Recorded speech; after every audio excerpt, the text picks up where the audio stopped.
All right, and we are rolling back with our live coverage of the Orion Ascent Conference in sunny Orlando. And this will be our last segment of the day. We've been covering it for 2 days, and it's been just a tremendous amount of content. Today we have with us for this last segment, a great way to finish it up, Reed Colley, who is the president of Orion Advisor Tech. Reed, thanks for joining us. Oh, happy to be here. Great All to be on the show, talking about everything at Orion Tech and RIA. Absolutely. So we were actually talking quite a bit already off camera. So let's set some context. So you actually created Black Diamond. I did, many years ago. And it's been a long time, and we've seen a huge maturation in our space. But I actually had to learn how to program to build Black Diamond, brought it to market, bootstrapped it, and eventually sold it to a company called Advent Software over 10 years ago. Yes, indeed. Yeah. So then I asked Reed, so what got you to the point where you could build technology like Black Diamond? And your answer was? Yeah, I was a baseball player. Yeah, I played baseball through college, and I thought I would play professionally. Didn't get drafted, so I got a job. That job ended up being in a space that has really been near and dear to my heart the whole time, the combination of putting data together with investments, and it was actually in the trust industry to start with. And then when I was 25 years old, I saw the growing RA market, had an idea for how we could do something, and left my job and started Black Diamond. That's absolutely amazing. That's a great origin story. Yeah. From baseball to Black Diamond to here. Yeah. But now you had like a pit stop in between at Summit.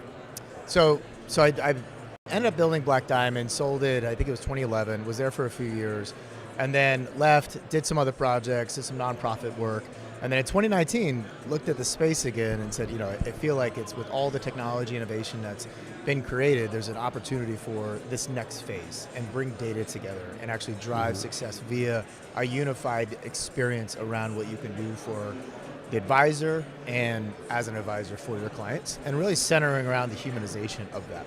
And what we've seen, and I talked about today, there's so much disconnected tech that advisors are using today to really make it work for all of the new services they're providing, the new jobs that they're providing and that they want to be able to provide for their clients. But it's a lot of swivel chair, it's a lot of switching between apps and tabs and tasks to make that happen. At the end of the day, so much productivity is lost there and time available to spend with your client. So we see this opportunity, and what we've been doing at Summit was to build a system that can adaptively integrate data from multiple data sources, including things called structured and unstructured data, bring that data together into one central data lake repository, and then build an interface that's really built around you and what you want to do for your practice and what you want to do for your clients. It's really personalized to you as an advisor to then give that personalized service to your clients. Yeah. So I tell you what, I have never heard the term data lake other than maybe about a year and a half ago. Yeah. Now I cannot stop hearing the term data lake. Yeah. That's how buzzwords go. Without question. I was like, every other conversation seems to be about a data lake. Yeah. So what's interesting, our audiences we were talking about are advisors at a broker-dealer, wirehouse, IBD, what have you, and they're giving some real thought to going RIA, hence the name of our podcast here. So they all have data lakes at their shops. They don't know it, but they do. Correct. But what does that data lake mean for us advisors in the RIA space? And it's kind of like technology is a tool. So even if you have data, you have a data lake, you may have it structured in a way that puts the right type of entities together, and that's a complex thing between your CRM, your portfolio accounting system, your risk planning system. But the challenge is if you can't get to that and turn it into something that's usable from a user feature, from what you can do to be able to see which of your clients you should be talking to more often or talking to today, the data is just sitting there and it's not as helpful. So the real thing is that data is more like plumbing. And the data lake, the reason everybody talks about it now, it's just, there used to be data warehouses, but you had to be very, very disciplined and structured about how you put data in there, and it precluded us from incorporating all sorts of types of data. So now data lake allows you to incorporate a varied set of data and from a variety of sources. So that's all great, but if you don't have, that's plumbing. And at the end of the day, if you don't have faucets and showers and bathrooms at work, there's nothing you're going to do with it. Right. So you have to have that user experience that goes with it. And I think the challenge at some places, and it may be that the places that the broker dealers are, or the reps are at broker dealers, that turning that data into experiences, it's not easy. Yeah. And it is a challenge, and that's the part we get paid for, taking that friction out of advisors' lives and doing it in a way that fits them, their personalization, and the practice. So that's the challenge, is that the data's there, but it's often not it's not being set up in a way that allows the advisor, maybe at a broker dealer someplace else, to be able to take advantage of that. Makes sense.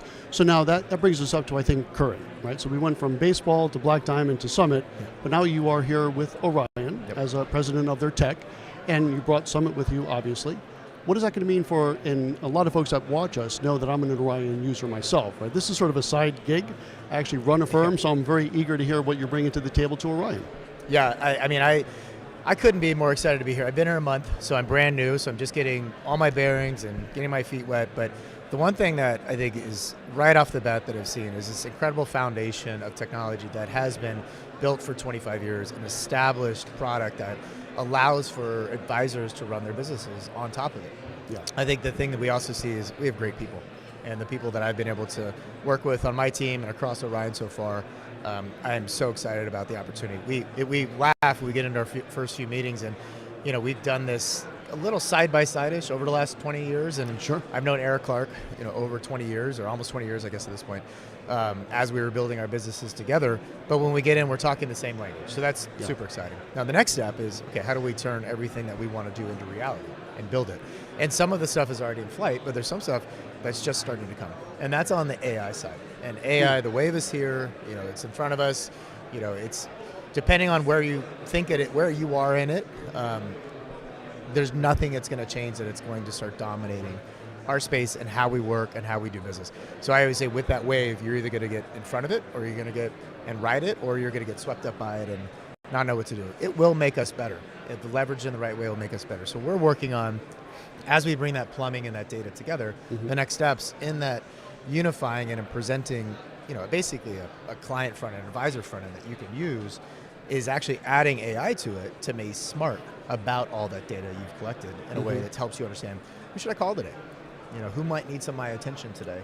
Right. And what should I do long term for the client set or even my business? And so I think that's where AI is going to be a really powerful set of things that we're doing next as we're bringing these data and these systems together. Okay, so if we get a little more granular here for just a moment, so will this have an impact on the current Orion portal? So we don't know all the final answers to that, and I think we're still working through roadmaps and plans on that. There's been a lot of work that's been done on the existing Orion experiences, from Redtail to planning to risk, and we'll continue to do that work. I think what we're now doing is mapping out what could this unifying experience look like, and how will that impact, what functions you might be doing in any of the systems. We just don't know the answer to that yet. But fair enough. Coming soon. Well, we'll be back next year, and I'm sure you'll have some answers for that. It's got to be a lot sooner than that. No doubt about it. Absolutely. No doubt. That's right. So let me ask you this then. As far as unifying, you've said that a few times now, and I love that idea of unifying, because we're working really hard to get our different components of the tech stack to play nicer together in the sandbox. Do a little deep dive for us, just for a minute or two, on what do you mean by unifying? What will be unified? Will it be able to unify outside of Orion ecosystem? Yes, it is. Love that. And I think the big thing with the unifying piece is that it takes the most important data to you as an advisor for your clients. And so that may be data that you have. It may be notes you have on a client. It may be information from a system that isn't an Orion system. Tons of systems we integrate with. So it will be open architecture in that sense. Open architecture. Love that. Yep, that's right. So is this basically a data lake then that you guys are building? We have a data lake as part of this. And then really at the front end, and what we've really built this on, is something technical called a no-code deploy experience engine, an experience layer. And that allows us to be able to plug in those components from other types of systems, build them rapidly, and then configure the views for how you want them without having to go through a development process. That is awesome. So it allows us to be basically faster for you to get you what you need for your clients, and then be able to make sure that what you're giving them is meeting their needs. All right. I'm going to ask kind of a question for my personal interest, but I think it will be for a lot of folks too. So we happen to be an e-money shop.